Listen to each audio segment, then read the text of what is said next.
Hello friends, welcome to our channel. ഇന്ന് നമ്മൾ discuss ചെയ്യാൻ പോകുന്നത് കമ്പ്യൂട്ടർ സിസ്റ്റം ആർക്കിടെക്ചർ മൊഡ്യൂൾ 1 വരുന്ന ടോപ്പിക്കാണ് system attributes to performance. Module 1 കുറച്ച് ടോപ്പിക്സ് നമ്മൾ ഓൾറെഡി ഡിസ്കസ് ചെയ്തിട്ടുണ്ട്. ഇനി ആ മൊഡ്യൂളിൽ 2 ടോപ്പിക്കും കൂടി ഉള്ളൂ. അതോടെ കഴിഞ്ഞാൽ മൊഡ്യൂൾ 1 കംപ്ലീറ്റ് ആയി. ഓക്കെ, അപ്പോൾ നമുക്ക് സ്റ്റാർട്ട് ചെയ്യാം അല്ലേ? അതിന് മുന്നായിട്ട് ആദ്യമായിട്ടാണ് എൻ്റെ ചാനൽ കാണുന്നതെങ്കിൽ നിങ്ങൾക്ക് ഇഷ്ടപ്പെടുകയാണെങ്കിൽ ചാനൽ സബ്സ്ക്രൈബ് ചെയ്യുക, ലൈക്ക് ചെയ്യുക, അതുപോലെ തന്നെ ഷെയർ ചെയ്യുക. അപ്പോൾ അതിലേക്ക് മുന്നായിട്ട് നമ്മൾ ഒരു കാര്യം പറയണം. അതായത് തിയറി സബ്ജക്റ്റുകൾ, അതുപോലെ തന്നെ പ്രോഗ്രാമുകൾ ഇല്ലാത്ത ഏരിയ ഉണ്ടല്ലോ, പ്രോബ്ലംസ് ഒക്കെ ഇല്ലാത്ത ഏരിയ, അങ്ങനെയൊക്കെ ഉള്ളതാണെങ്കിൽ നമ്മൾ PPT വെച്ചിട്ടായിരിക്കും ക്ലാസ് എടുക്കുക.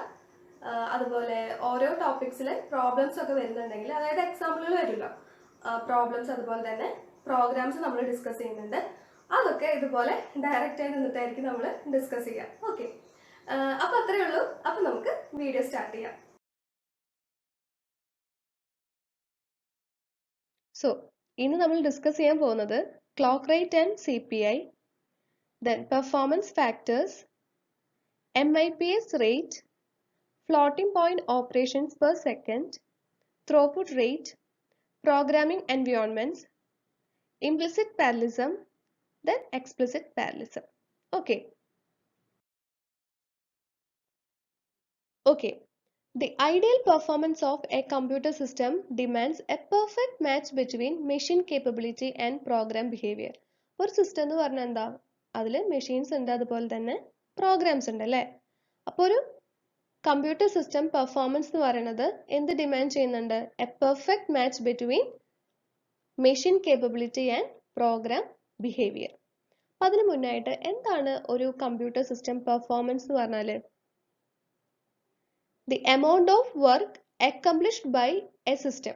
അതാണ് സിസ്റ്റത്തിന്റെ പെർഫോമൻസ് എന്ന് പറഞ്ഞാൽ. അതായത് എത്ര എമൗണ്ട് ഓഫ് വർക്ക് ഒരു സിസ്റ്റത്തിന് അക്കംപ്ലിഷ് ചെയ്യാൻ പറ്റും, അതിന്റെ capability. Okay, then machine capability can be enhanced with better hardware technology. അതുപോലെ തന്നെ ആർക്കിടെക്ചറൽ ഫീച്ചേഴ്സിൽ ചേഞ്ച് വരുത്തിയിട്ട് മെഷീൻ കേപ്പബിലിറ്റി എന്ത് ചെയ്യാം? എൻഹാൻസ് ചെയ്യാം. Then efficient resource management. അതുപോലെ program behaviour. Program behaviour machine capability enhance ചെയ്യുന്ന പോലെയല്ല. ഇവിടെ എന്ന് പറഞ്ഞാൽ heavy depends on application and run time conditions ആണ്. ഓക്കെ, അതുപോലെ തന്നെ പ്രോഗ്രാം ബിഹേവിയറിനെ എഫക്റ്റ് ചെയ്യുന്ന ഫാക്ടേഴ്സ് എന്ന് പറഞ്ഞാൽ അൽഗരിതം ഡിസൈൻ, അതുപോലെ ഡാറ്റ സ്ട്രക്ചേഴ്സ്, ഏത് ഡാറ്റ സ്ട്രക്ചർ ആണ് യൂസ് ചെയ്തിരിക്കുന്നത്, അതുപോലെ ലാംഗ്വേജ് എഫിഷ്യൻസി. ഡിഫറെന്റ് ലാംഗ്വേജ് ഉണ്ടല്ലേ, അതായത് സെയിം പ്രോബ്ലം തന്നെ ഡിഫറെന്റ് ലാംഗ്വേജിൽ പ്രോഗ്രാം ചെയ്യാം അല്ലേ?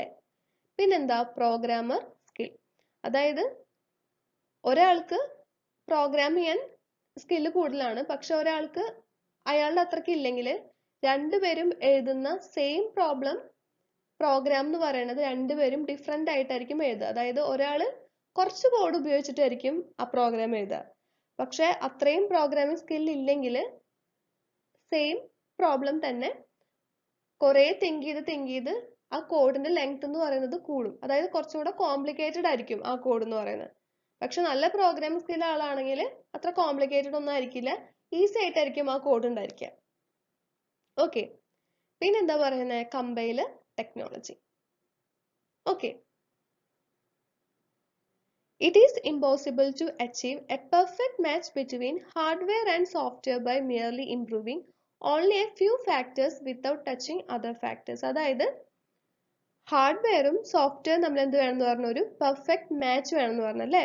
പക്ഷെ അതെന്ന് പറയുന്നത് ഇമ്പോസിബിൾ ആണ്. കാരണം കുറച്ച് ഫാക്ടേഴ്സ് മാത്രം വെച്ചുകൊണ്ട് കാര്യമില്ല. ഒരു ഫാക്ടർ എന്ന് പറയുന്നത് മറ്റൊരു ഫാക്ടേഴ്സിനെ ഡിപ്പെൻഡ് ചെയ്യുന്നുണ്ട്. ഓക്കെ, അത് നമുക്ക് ഡീറ്റെയിൽ ആയിട്ട് നോക്കാം.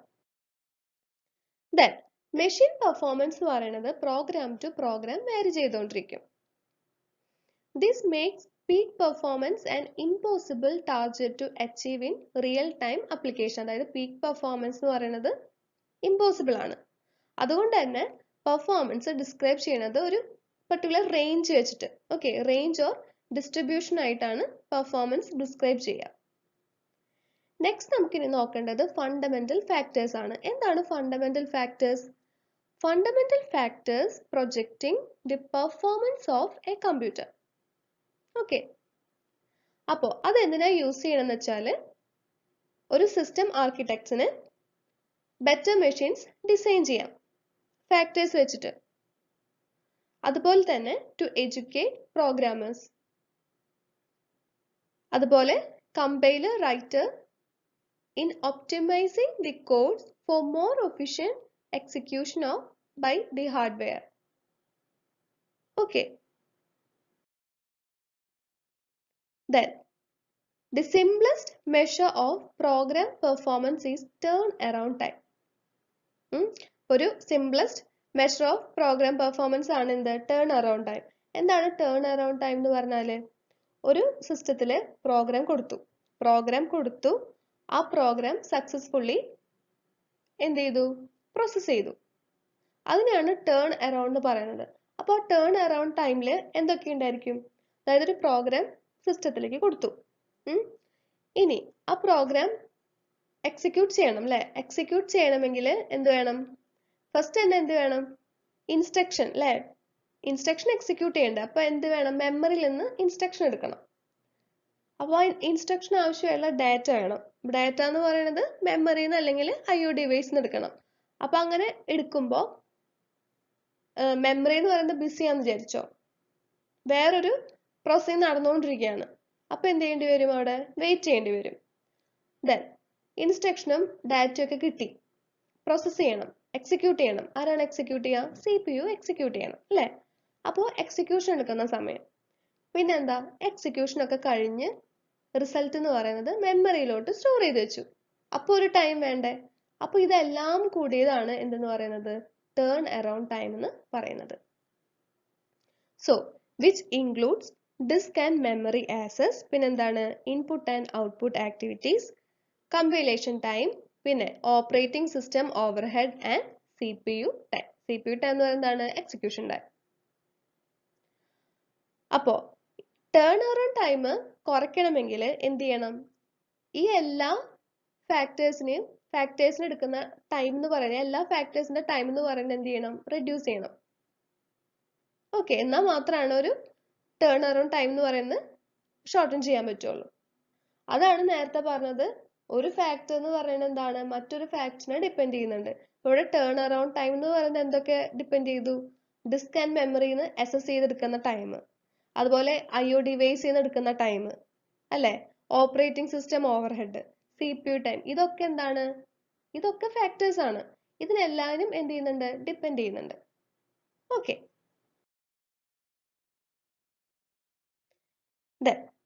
നമുക്ക് നോക്കേണ്ടത് ക്ലോക്ക് റേറ്റ് ആൻഡ് CPI. നമുക്ക് ഫാക്ടേഴ്സ് നോക്കാലോ.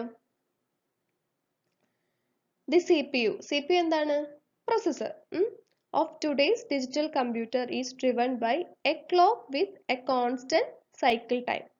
അപ്പോൾ കോൺസ്റ്റന്റ് സൈക്കിൾ ടൈം എന്ന് പറഞ്ഞാൽ എന്താണ്? അതായത് ഒരു പ്രോഗ്രാം എക്സിക്യൂട്ട് ചെയ്തെടുക്കുന്ന time. The inverse of the clock time is the clock rate. Clock rate എന്ന് പറഞ്ഞാൽ എന്താണ്? സൈക്കിൾ ടൈമിന്റെ ഇൻവേഴ്സിനെയാണ് ക്ലോക്ക് റേറ്റ് എന്ന് പറയുന്നത്. F equal to 1 divided by tau. Then, the size of a program is determined by its instruction count, IC, in terms of the number of machine instruction to be executed in the program. ഒരു size of programme determine ചെയ്യുന്നത് എന്ത് വെച്ചിട്ടാണ്? അതിലെ instruction count വെച്ചിട്ടാണ് programme size estimate ചെയ്യുന്നത്, determine ചെയ്യുന്നത്. Okay. Different machine instructions may require different number of clock cycle to execute. അല്ലേ? അതായത് ഓരോ ഇൻസ്ട്രക്ഷനും ഡിഫറെന്റ് മെഷീൻ ഇൻസ്ട്രക്ഷൻ എന്താണ്? ഡിഫറെന്റ് ടൈം ആയിരിക്കും വേണ്ടി വരിക എക്സിക്യൂട്ട് ചെയ്യാനായിട്ട്. Therefore, cycle per instruction CPI become an important parameter for measuring the time needed to execute each instruction. Okay, അപ്പോൾ cycle per instruction എന്ന് പറഞ്ഞാൽ എന്താ? ഓരോ ഇൻസ്ട്രക്ഷനും എക്സിക്യൂട്ട് ചെയ്തെടുക്കാൻ എടുക്കുന്ന ടൈം. ഓക്കെ, അതെന്ന് പറയുന്നത് എന്താണ്? ഒരു ഇമ്പോർട്ടൻറ്റ് പാരാമീറ്റർ ആണ് for measuring the time needed to execute each instruction. Okay, ഇനി നമുക്ക് നോക്കേണ്ടത് performance factors. Let IC be the number of instructions in a given program or instruction count. നേരത്തെ പറഞ്ഞല്ലോ ഇൻസ്ട്രക്ഷൻ കൗണ്ട്, അതായത് ഒരു പ്രോഗ്രാമിലുള്ള നമ്പർ ഓഫ് ഇൻസ്ട്രക്ഷൻ ആണ് IC വെച്ചിട്ട് represent ചെയ്യുന്നത്. Then CPU ടൈം T എന്നാണ് റെപ്രസെന്റ് ചെയ്യുക കേട്ടോ. T in seconds per program needed to execute the program is estimated by finding the product of 3 contributing factors. അതായത് CPU time find ചെയ്യുന്നത് 3 ഫാക്ടേഴ്സിന്റെ product വെച്ചിട്ടാണ്. എന്തൊക്കെയാണ്? T equal to IC into CPI into tau. IC എന്ന് പറഞ്ഞാൽ എന്താണ്? Instruction count ആണ്.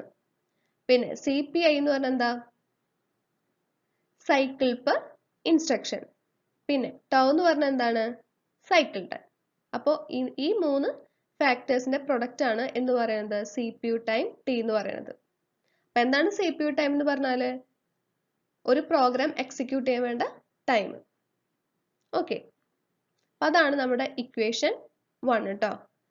Then the execution of an instruction requires going through a cycle of events involving the instruction fetch, decode, operands fetch, execution and store result. നമ്മൾ നേരത്തെ പറഞ്ഞാണല്ലോ ഒരു instruction execution എന്ന് പറഞ്ഞാൽ എന്തൊക്കെയാണ് സ്റ്റെപ്പ് എന്ന്? ഇൻസ്ട്രക്ഷൻ ഫെച്ച് ചെയ്യണം, decode ചെയ്യണം, പിന്നെന്താ ഓപ്പറൻസ് ഫെച്ച് ചെയ്യണം, എക്സിക്യൂട്ട് ചെയ്യണം, ഫൈനലി റിസൾട്ട് എന്ന് പറയുന്നത് മെമ്മറിയിലോട്ട് സ്റ്റോർ ചെയ്ത് വെക്കണം. In this cycle, only the instruction decode and execution phases are carried out in the CPU. അല്ലേ? CPU ചെയ്യുന്നത് എന്താണ്? ഇൻസ്ട്രക്ഷനെ ഡീകോഡ് ചെയ്യുക, ഇൻസ്ട്രക്ഷൻ ഡീകോഡ് ചെയ്യുക, അതുപോലെ തന്നെ എക്സിക്യൂട്ട് ചെയ്യലാണ് CPU ചെയ്യുന്നത്. The remaining 3 operations may require access to the memory. അല്ലേ? അതായത് ഇൻസ്ട്രക്ഷൻ ഫെച്ച് ചെയ്യുക, അതുപോലെ തന്നെ ഓപ്പറൻസ് ഫെച്ച് ചെയ്യുക, റിസൾട്ട് മെമ്മറിയിലോട്ട് റിസൾട്ട് സ്റ്റോർ ചെയ്യുക. അപ്പൊ ആ 3 ഓപ്പറേഷൻ എന്ന് പറയുന്നത് എന്താണ്? മെമ്മറി ആയിട്ടാണ് അല്ലെ? മെമ്മറിയിൽ നിന്ന് അക്സസ് ചെയ്തിട്ടാണ് ചെയ്യേണ്ടത്. We define memory cycle as the time needed to complete one memory reference. എന്താണ് പറയുന്നത്? എന്താണ് മെമ്മറി സൈക്കിൾ എന്ന് പറഞ്ഞാല്? അതായത് ഒരു മെമ്മറി ലൊക്കേഷനിൽ നിന്ന് എന്ത് ചെയ്യണം? എടുക്കണം അല്ലേ? നമുക്ക് ഇൻസ്ട്രക്ഷൻ എടുക്കണം, അതുപോലെ തന്നെ ഡാറ്റ എടുക്കണം, അതുപോലെ സ്റ്റോർ ചെയ്ത് വെക്കണം. അതിനെയാണ് എന്ന് പറയുന്നത് മെമ്മറി സൈക്കിൾ എന്ന് പറയുന്നത്. Okay, usually A memory cycle is k times the process cycle tau. അതായത് മെമ്മറി സൈക്കിൾ എന്ന് പറയുന്നത് പ്രോസസ് സൈക്കിളിന്റെ k ടൈംസ് ആണ്. Okay, the value of k depends on the speed of the cache and memory technology and processor memory interconnection scheme used. അപ്പോൾ k യുടെ value എന്ന് പറയുന്നതിനെ depend ചെയ്യുന്നു cache and memory speed, അതുപോലെ എങ്ങനെയാണ് പ്രോസസ്സറും memory എന്ന് പറയുന്നത് ഇന്റർകണക്ട് ചെയ്തിരിക്കുന്നത് അതിനെ ഡിപ്പെൻഡ് ചെയ്യും. Okay, then the CPI of an instruction type can be divided into 2 components, terms corresponding to the total process cycle and memory cycle need to complete the execution of the instruction. അപ്പോൾ എന്താ പറയുന്നത്?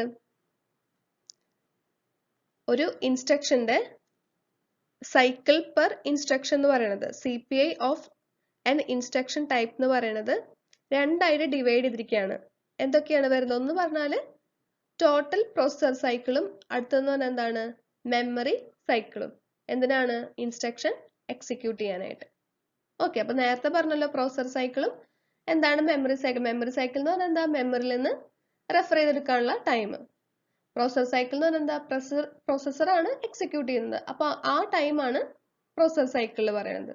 Memory cycle എന്ന് പറഞ്ഞാൽ മെമ്മറിയിൽ നിന്ന് instruction എടുക്കണം, അതുപോലെ തന്നെ ഡാറ്റ എടുക്കണം, പിന്നെന്താ ഫൈനലി റിസൾട്ട് എന്ന് പറയുന്നത്, അതായത് CPU ഉപയോഗിച്ചിട്ട് എക്സിക്യൂട്ട് ചെയ്ത് കിട്ടുന്ന റിസൾട്ട് എന്ന് പറയുന്നത് മെമ്മറിയിലോട്ട് വെക്കണം. അതാണ് memory cycle. Okay, depending on the instruction type, the complete instruction cycle may involve 1 to as many as 4 memory reference. എന്തൊക്കെയാണ്? Instruction fetch, then 2 for operand fetch and 1 for store result. അതായത് നമ്മളൊരു instruction എന്ന് പറയുമ്പോൾ എന്താ? ഒരു instruction എന്ന് പറയുമ്പോൾ 2 operant എന്തായാലും വേണമല്ലോ, വേണ്ടേ? അപ്പോൾ ഇൻസ്ട്രക്ഷൻ ഫെച്ച് ചെയ്യണം, പിന്നെന്താ 2 ഓപ്പറൻഡ് ഫെച്ച് ചെയ്യണം, അതുപോലെ ഫൈനൽ റിസൾട്ട് സ്റ്റോർ ചെയ്യണം. Okay, then t equal to ic into p plus m into k into tau. ഇതാണ് നമ്മുടെ ഇക്വേഷൻ 2 എന്ന് പറയുന്നത്. ഇവിടെ p എന്താണ്? p എന്ന് പറഞ്ഞാൽ നമ്പർ ഓഫ് പ്രോസസ് സൈക്കിൾ ആണ്. എന്തിനു വേണ്ടിയിട്ടാണ്? Needed for instruction decode and execution. Instruction decode ചെയ്യാനും എക്സിക്യൂഷൻ ചെയ്യാനും. ഓക്കെ, അതാണ് p എന്ന് പറഞ്ഞാൽ. ഇനി m എന്ന് പറഞ്ഞാൽ എന്താണ്? Number of memory references needed. Then it is the ratio between memory cycle and process cycle. IC is the instruction count and tau is the process cycle time. Okay.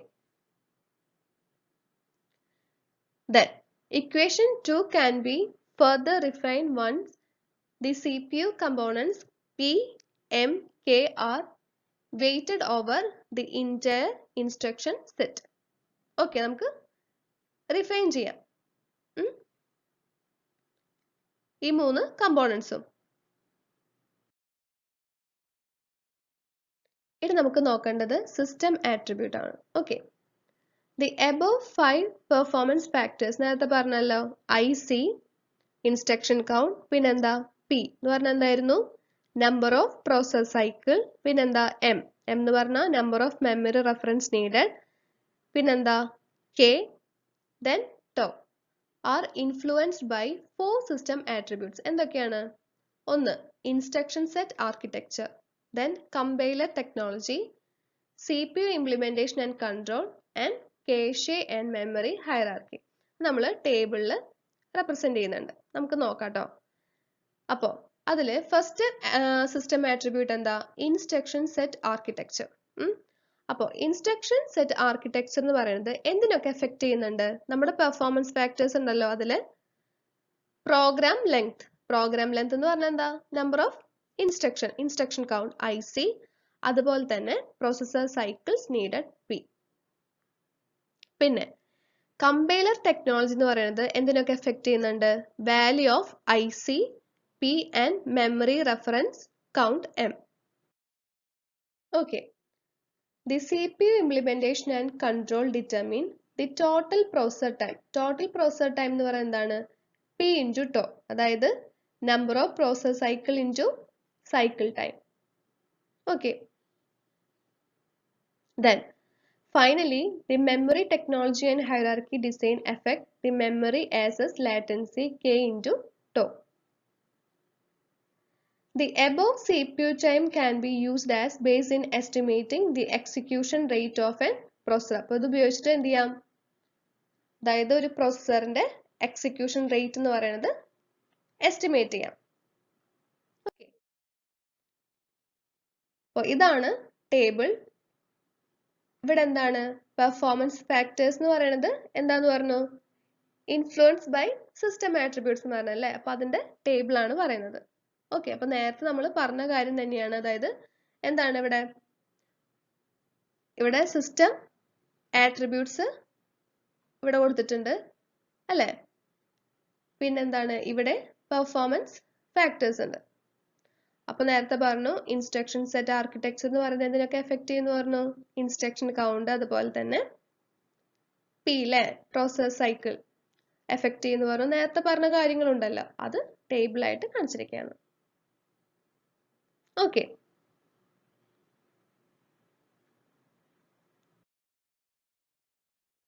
Okay, ഇനി നമുക്ക് നോക്കേണ്ടത് എന്താണ് MIPS rate.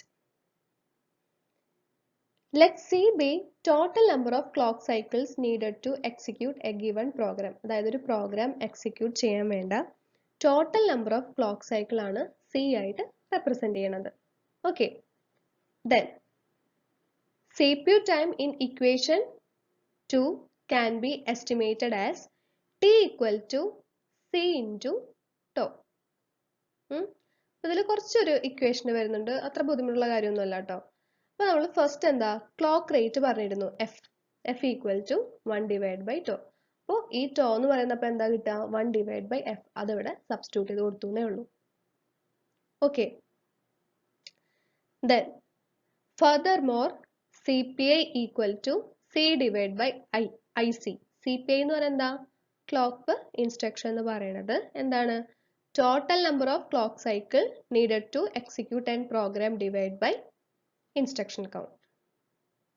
And T equal to first equation ഇല്ലേ? IC into CPI into tau. അപ്പോൾ ഇവിടെ value നേരത്തെ പറഞ്ഞല്ലോ, അത് സബ്സ്റ്റിറ്റ്യൂട്ട് ചെയ്ത് കൊടുത്തപ്പോൾ ഇങ്ങനെ കിട്ടി. ഓക്കെ, അപ്പൊ നേരത്തെ നമ്മൾ CPU ടൈം T കാൽക്കുലേറ്റ് ചെയ്തപ്പോൾ ലാസ്റ്റ് ലൈൻ എന്താ പറയുന്നത്? അതായത് ആ ഇക്വേഷൻ എന്ന് പറയുന്നത് എന്താ? ബേസിസ് ആണ് ശരിക്കും. Okay, processor execution time calculate ചെയ്യാനുള്ള ഒരു ബേസിസ് ഇക്വേഷൻ ആണ് CPU ടൈം T എന്ന് പറയുന്നത്. Okay, then the process speed is often measured in terms of million instruction per second MIPS. അതായത് പ്രോസസ് സ്പീഡ് മെഷർ ചെയ്യുന്നത് in terms of million instruction per second. അതാണ് MIPS എന്ന് പറഞ്ഞാൽ. So simply call it the MIPS rate of a given processor. Okay. Then ഇനി എന്താ പറയുന്നത്? അതായത് ഈ MIPS റേറ്റ് ഉണ്ടല്ലോ, അതെന്ന് പറയുന്നത് വാരി ചെയ്യും with respect to some factors. എന്തൊക്കെ ഫാക്ടേഴ്സ് ആണ്? Clock rate F, instruction count IC, and the CPI of a given machine. അതാണ് ഇക്വേഷൻ 3 എന്ന് പറയുന്നത്. MIPS റേറ്റ് എന്ന് പറയുന്നത് ഈ ഫാക്ടേഴ്സ് വെച്ചിട്ട് എന്താണ്? വാരി ചെയ്യുന്നുണ്ട് അല്ലേ? Vary with respect to these factors. Okay, ആ ഇക്വേഷൻ ആണ് കൊടുത്തിട്ടുള്ളത്. Okay, then based on equation 3, the CPU time in equation 2 can be written as ഇങ്ങനെ represent ചെയ്യാം. Okay, ഇനി based on system attributes identified in table, നമ്മൾ പറഞ്ഞല്ലോ നേരത്തെ system attributes and the equation derived, ഇപ്പോൾ derive ചെയ്ത ഇക്വേഷൻ ഉണ്ടല്ലോ, അത് വെച്ചിട്ട് നമുക്ക് എങ്ങനെ കൺക്ലൂഡ് ചെയ്യാം? അതായത് MIPS റേറ്റ് എന്ന് പറയുന്നത് directly proportional to clock rate ആയിരിക്കും, ഇൻവേഴ്സ്ലി പ്രൊപ്പോർഷണൽ ടു CPI ആയിരിക്കും. ഓക്കെ, അപ്പോൾ നേരത്തെ ടേബിളിൽ നമ്മൾ സിസ്റ്റം ആട്രിബ്യൂട്ട്സ് നോക്കിയിട്ടുണ്ടായിരുന്നു. ഏതൊക്കെയായിരുന്നു? Instruction set, compiler, processor and memory technology. അതെന്ന് പറയുന്നത് എന്ത് ചെയ്യുന്നു? That effect the MIPS rate. Okay, which varies also from program to program because of variations in instruction mix. Okay. അടുത്ത ഇനി നോക്കേണ്ടത് floating point operation per second. Most compute intensive application in science and engineering make heavy use of floating point operations. Compared to instructions per second, for such application, a more relevant measure of performance is floating point operation per second, which is abbreviated as FLOP. With prefix mega 10 raised to 6, giga 10 raised to 9, tera 10 raised to 12 or peta 10 raised to 15, this is written as megaflops, mflops, gigaflops, gflops and teraflops or petaflops. അപ്പോൾ ഇവിടെ എന്താ പറയുന്നത്? അതായത് intensive അപ്ലിക്കേഷൻസിലൊക്കെ use ചെയ്യുന്നതാണ് എന്ത്? Floating point operations എന്ന് പറയുന്നത്. അപ്പോൾ നമ്മൾ എന്താ നോക്കുന്നത്? പെർഫോമൻസിനെ മെഷർ ചെയ്യുന്ന ഫാക്ടേഴ്സ് ആണ് നോക്കുന്നത് അല്ലേ?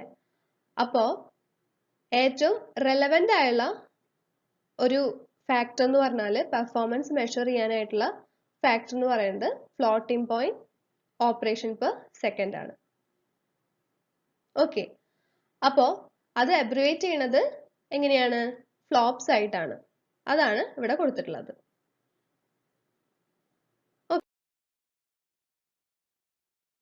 Then ഇനി അടുത്ത് നോക്കേണ്ടത് എന്താ? Throughput rate. Another important concept is related to how many programs a system can execute per unit time. Called system throughput. എങ്ങനെ represent ചെയ്യണേ? WS in programs per second. എന്താ പറയുന്നത്? How many programs a system can execute per unit time. ഒരു unit timeൽ എത്ര programmes ഒരു സിസ്റ്റത്തിന് execute ചെയ്യാൻ പറ്റും. അതിനാണ് സിസ്റ്റം ത്രൂപുട്ട് എന്ന് പറയുന്നത്, റെപ്രസെന്റ് ചെയ്യുന്നത് WS. Okay. In multi-program system, the system throughput is often lower than the CPU throughput. അല്ല, അതായത് മൾട്ടി പ്രോഗ്രാം സിസ്റ്റം ആണെങ്കിൽ എന്താ പറയുന്നത്? സിസ്റ്റം ത്രൂപുട്ട് എന്ന് പറയുന്നത് CPU ത്രൂപുട്ടിനേക്കാളും എന്തായിരിക്കും? ലോവർ ആയിരിക്കും. അതായത് WP equal to F divided by IC into CPI. അപ്പോൾ WP എന്ന് പറയുന്നത് എന്താണ്? WP equal to MIPS into 10 raised to 6 divided by IC. അതായത് നേരത്തെ പറഞ്ഞ ഇക്വേഷൻ ഫ്രം ഇക്വേഷൻ 3. ഓക്കെ, അത് ഇതിലേക്ക് സബ്സ്റ്റിറ്റ്യൂട്ട് ചെയ്തു, അത്രേ ഉള്ളൂ. The CPU throughput is measure of how many programs can be executed per second based only on the MIPS rate and average program length. Okay, അപ്പോൾ CPU throughput എന്ന് പറയുന്നത് എങ്ങനെ measure ചെയ്യുക? പെർ സെക്കൻഡിൽ എത്ര പ്രോഗ്രാംസ് എക്സിക്യൂട്ട് ചെയ്യാൻ പറ്റും? Based on MIPS rate and average program length IC.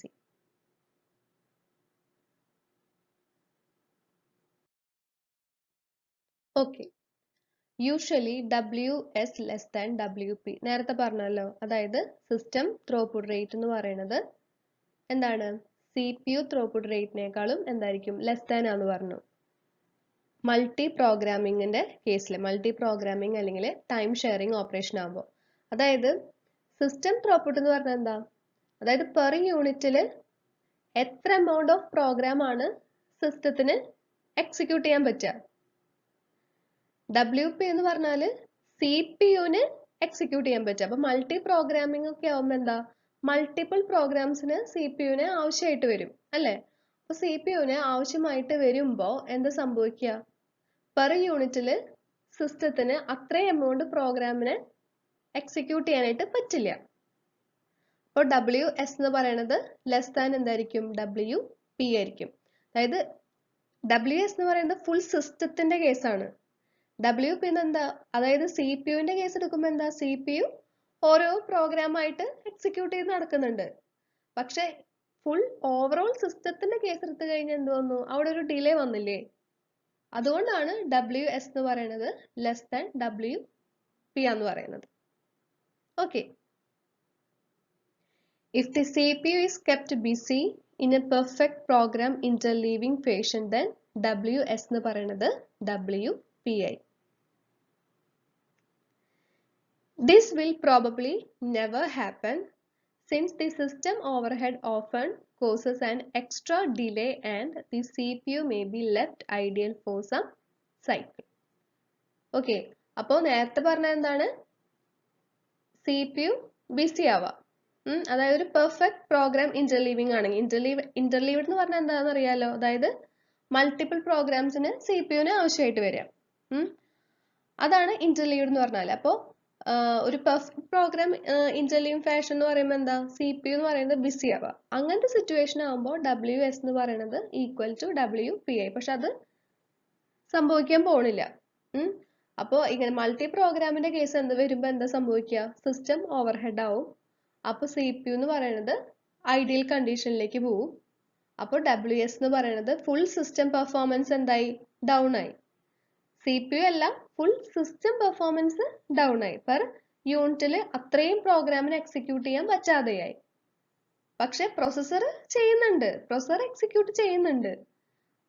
അതുകൊണ്ടാണ് WS എന്ന് പറയുന്നത് ലെസ് ദാൻ WP. ഇനി നമ്മൾ ഡിസ്കസ് ചെയ്യാൻ പോകുന്നത് programming environments. The programmability of a computer depends on programming environment provided to the user. അപ്പോൾ ഒരു കമ്പ്യൂട്ടർ പ്രോഗ്രാമബിലിറ്റി എന്ന് പറയുന്നത് എന്തിനെ ഡിപ്പെൻഡ് ചെയ്യുന്നു? Programming environment provided to the user. അതായത് ഒരു പുതിയൊരു സിസ്റ്റം ലോഞ്ച് ചെയ്തു, അതിന്റെ മാർക്കറ്റബിലിറ്റി എന്ന് പറയുന്നത് എന്തിനെയാണ് ഡിപ്പെൻഡ് ചെയ്യുന്നത്? അത് എത്ര യൂസർ ഫ്രണ്ട്ലി ആണ് അതിനെയാണ് ഡിപ്പെൻഡ് ചെയ്യുന്നത്. Okay. In fact, the marketability of a new computer system depends on the creation of user-friendly environment in which programming becomes a productive undertaking rather than a challenge. Okay. അപ്പോൾ ഇനി നമ്മൾ നോക്കാൻ പോകുന്നത് modern കമ്പ്യൂട്ടറിൽ വേണ്ട ഒരു എൻവയോൺമെന്റൽ features ആണ്. Okay. So, introduce below the environmental features desired in modern computers. അപ്പോൾ കൺവെൻഷണൽ യൂണിപ്രോസസർ കമ്പ്യൂട്ടർ ആണെങ്കിൽ അവിടെ എങ്ങനെയാണ്? അതായത് ഒരു യൂണിപ്രോസസർ ആണ് ഇൻസ്ട്രക്ഷൻ എന്ന് പറയുന്നത് എക്സിക്യൂട്ട് ചെയ്യുന്നത് വൺ ആഫ്റ്റർ അനദർ സീക്വൻഷ്യൽ ആയിട്ടാണ് ചെയ്യുന്നത്. Then, when using a parallel computer, one desire a parallel environment where parallelism is automatically exploited. നമ്മൾ നേരത്തെ എന്താ പറഞ്ഞത്? നമ്മൾ പറയുന്നത് എന്താണ്? അതായത് മോഡേൺ കമ്പ്യൂട്ടറിൽ വേണ്ട ഫീച്ചേഴ്സ് ആണ് പറയുന്നത്. അപ്പോൾ മോഡേൺ കമ്പ്യൂട്ടേഴ്സ് എന്ന് പറഞ്ഞാൽ എന്താ? പാരലൽ കമ്പ്യൂട്ടേഴ്സ് അല്ലേ? അപ്പോൾ പാരലൽ കമ്പ്യൂട്ടറിൽ എങ്ങനെയാണ്? പാരലൽ എക്സിക്യൂഷൻ ആണ്, അറിയാലോ. അപ്പോൾ ഇനി അവിടെ ചെയ്യേണ്ട കാര്യങ്ങൾ എന്തൊക്കെ ഫീച്ചേഴ്സ് ആണ് ആഡ് ചെയ്യേണ്ടത്? അതായത് ലാംഗ്വേജ് എക്സ്റ്റൻഷൻ. അപ്പോൾ language extension or new construct must be developed to specify parallelism. Okay. Then, beside parallel language and compilers, the operating system must be also extended to support parallel processing. അപ്പോൾ operating system കൂടെ എന്ത് ചെയ്യണം? Extend ചെയ്യണം parallel processing support ചെയ്യാനായിട്ട്. പിന്നെന്താ? The operating system must be able to manage the resource behind parallelism. Then important issues include parallel scheduling of concurrent process, inter-process communication and synchronization, shared memory allocation, and shared peripherals and communication link. അപ്പോൾ നമ്മൾ പറയുന്നത് എന്തായിരുന്നു? Modern കമ്പ്യൂട്ടറിൽ include ചെയ്യേണ്ട features ആണ് പറഞ്ഞിരുന്നത്. അപ്പോൾ parallel computer develop ചെയ്തെടുക്കുമ്പോൾ ഫസ്റ്റ് ശ്രദ്ധിക്കേണ്ട എന്താ? ലാംഗ്വേജ് എക്സ്റ്റൻഷൻ, അതായത് പാരലിസം സ്പെസിഫൈ ചെയ്യണം അല്ലേ? പിന്നെന്താ? അതിൻ്റെ കൂടെ തന്നെ ഓപ്പറേറ്റിംഗ് സിസ്റ്റം എന്ന് പറയുന്നത് പാരലൽ പ്രോസസ്സിങ്ങിനെ സപ്പോർട്ട് ചെയ്യണം. അത് മാത്രമല്ല, പാരലിസം ചെയ്യുമ്പോൾ റീസോഴ്സ് മാനേജ്മെന്റ് കൂടെ ചെയ്യണം. അപ്പോൾ പാരലിസത്തിൽ വരുന്ന ഇഷ്യൂസ് എന്ന് പറഞ്ഞാൽ എന്താണ്? ഇന്റർ പ്രോസസ് കമ്മ്യൂണിക്കേഷൻ അല്ലേ? അതുപോലെ സിങ്ക്രണൈസേഷൻ, പിന്നെന്താ? ഷെയർഡ് മെമ്മറി അലോക്കേഷൻ, നമ്മൾ മുമ്പ് നോക്കിയുള്ളതാണല്ലോ.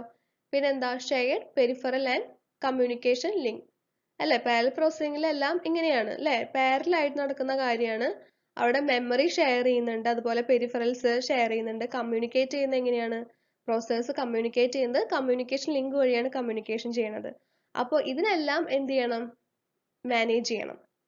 അത് ചെയ്യേണ്ടത് ആരാണ്? ഓപ്പറേറ്റിംഗ് സിസ്റ്റം ആണ്. അപ്പോൾ അത് ചെയ്യാനായിട്ട് ഓപ്പറേറ്റിംഗ് സിസ്റ്റത്തിന് എന്ത് ചെയ്യണം? എക്സ്റ്റെൻഡ് ചെയ്യണം. ഓക്കെ. ഇതൊക്കെയാണ് ഒരു മോഡേൺ കമ്പ്യൂട്ടറിൽ ആഡ് ചെയ്യേണ്ട ഫീച്ചേഴ്സ് എന്ന് പറയുന്നത്. ഓക്കെ. ഇനി നമുക്ക് നോക്കേണ്ടത് implicit parallelism. An implicit approach uses a conventional language such as C, C++, Fortran or Pascal to write the source program. Okay.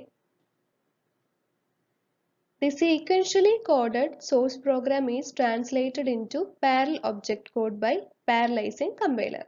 ഇവിടെ പ്രോഗ്രാം എന്ന് പറയുന്നത് എങ്ങനെയാണ്? ഇംപ്ലിസിറ്റ് അപ്രോച്ചിൽ ലാംഗ്വേജ് എന്ന് പറയുന്നത് C, C++, Fortran or Pascal ഉപയോഗിച്ചിട്ടാണ് സോഴ്സ് പ്രോഗ്രാം റൈറ്റ് ചെയ്യുന്നത്. Then source program എന്ന് പറയുന്നത് എങ്ങനെയാണ്? സീക്വൻഷ്യലി ആണ് കോഡ് ചെയ്തിരിക്കുന്നത്. അതെന്ന് പറയുന്നത് പാരലൽ ഒബ്ജക്റ്റ് കോഡായിട്ട് ട്രാൻസ്ലേറ്റ് ചെയ്യും by parallelising compiler. Then, as illustrated in figure 1.5a, this compiler must be able to detect parallelism and assign target machine resource. ഇവിടെ എന്ന് പറയുന്ന കമ്പൈലർ എന്താ ചെയ്യണത്?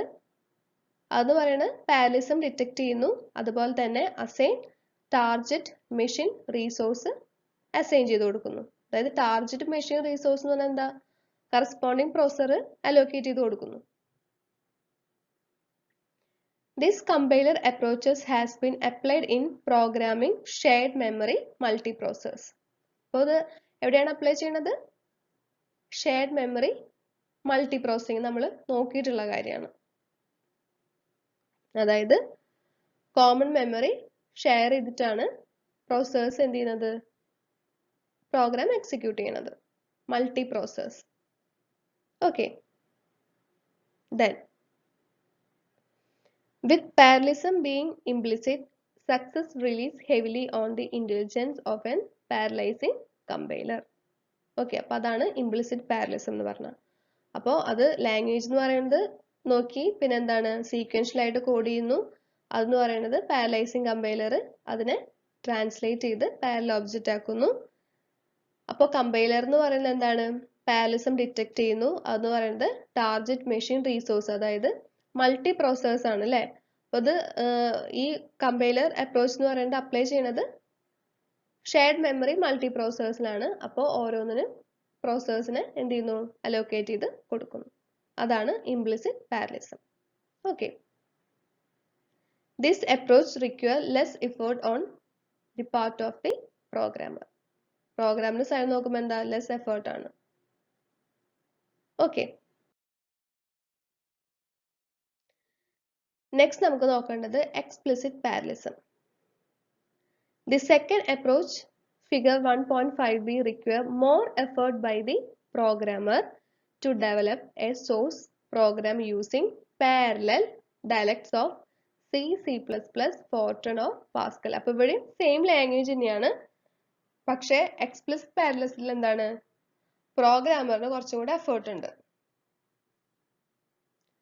Parallelism is explicitly specified in the user program. This reduces the burden on the compiler to detect parallelism. അപ്പോൾ parallelism user പ്രോഗ്രാമിൽ തന്നെയാണ് specify ചെയ്യുന്നത്. അവിടെ എന്തായിരുന്നു? കമ്പൈലർ ആണ്, അതായത് സീക്വൻഷ്യൽ ആയിട്ട് പ്രോഗ്രാം എങ്ങനെയാണ് എഴുതുന്നത്? സീക്വൻഷ്യൽ ആയിട്ടാണ് പ്രോഗ്രാം എഴുതുന്നത്. അതിനെ കമ്പൈലർ ആണ് പാരലൽ ഒബ്ജക്റ്റ് ആക്കി മാറ്റിയത്. എക്സ്പ്ലിസിറ്റ് പാരലിസം എന്ന് പറഞ്ഞാൽ പ്രോഗ്രാമർ ആണ് എന്ത് ചെയ്യേണ്ടത്? അതായത് കോഡില് യൂസർ പ്രോഗ്രാമില് പാരലിസം സ്പെസിഫൈ ചെയ്യണത്. ഓക്കെ. അപ്പൊ എന്ത് ചെയ്യുന്നു? അപ്പൊ കമ്പൈലറിന്റെ ഡ്യൂട്ടി കുറഞ്ഞു അല്ലേ? അതായത് പാരലിസം ഡിറ്റക്ട് ചെയ്യാനുള്ള ആ ഒരു ബർഡൻ എന്ന് പറയുന്നത് ഇവിടെ റെഡ്യൂസ് ആയി. Then instead the compiler needed to preserve parallelism and where possible assign target machine resources. ഇതാണ് ഫിഗർ എന്ന് പറയുന്നത്. ഓക്കെ, ഫസ്റ്റ് ഫിഗർ എന്താ? Implicit parallelism. സെക്കൻഡ് ഫിഗർ എന്ന് പറയുന്നത് എക്സ്പ്ലിസിറ്റ് പാരലിസം. അത് നമ്മൾ നേരത്തെ പറഞ്ഞ സ്റ്റെപ്പുകൾ തന്നെയാണ് കൊടുത്തിട്ടുള്ളത്. എക്സ്പ്ലിസിറ്റ് പാരലിസം പ്രോഗ്രാമർ ആണ് സോഴ്സ് കോഡ് എഴുതേണ്ടത്. അപ്പോൾ എഴുതുമ്പോൾ എന്താണ്? അവിടെ പാരലിസം സ്പെസിഫൈ ചെയ്യണം. ഓക്കെ, സ്പെസിഫൈ ചെയ്യണം. അപ്പോൾ കമ്പൈലർ ഡിറ്റക്ട് ചെയ്യാനുള്ളത് കുറഞ്ഞു അല്ലേ? പിന്നെ എന്താ? Concurrency preserving compiler, then concurrent object code execution by runtime system. Okay. Okay friends, അപ്പോൾ അത്രയേ ഉള്ളൂ. ചെറിയൊരു സിമ്പിൾ ടോപ്പിക് ആയിരുന്നു. എല്ലാവർക്കും മനസ്സിലായെന്ന് ഞാൻ വിചാരിക്കുന്നു. അപ്പോൾ നിങ്ങൾക്ക് ഇഷ്ടപ്പെട്ടെങ്കിൽ അറിയാലോ, ലൈക്ക് ചെയ്യുക, അതുപോലെ ഷെയർ ചെയ്യുക, അതുപോലെ എന്തെങ്കിലും മാറ്റം വരുത്താനുണ്ടെങ്കിൽ കമൻറ്റ് ചെയ്യുക, നമുക്കത് മാറ്റാണ്. ഓക്കെ, അപ്പോൾ നമുക്കിനി അടുത്ത വീഡിയോയിൽ കാണാം. അതുവരെ എല്ലാവരും take care and bye bye.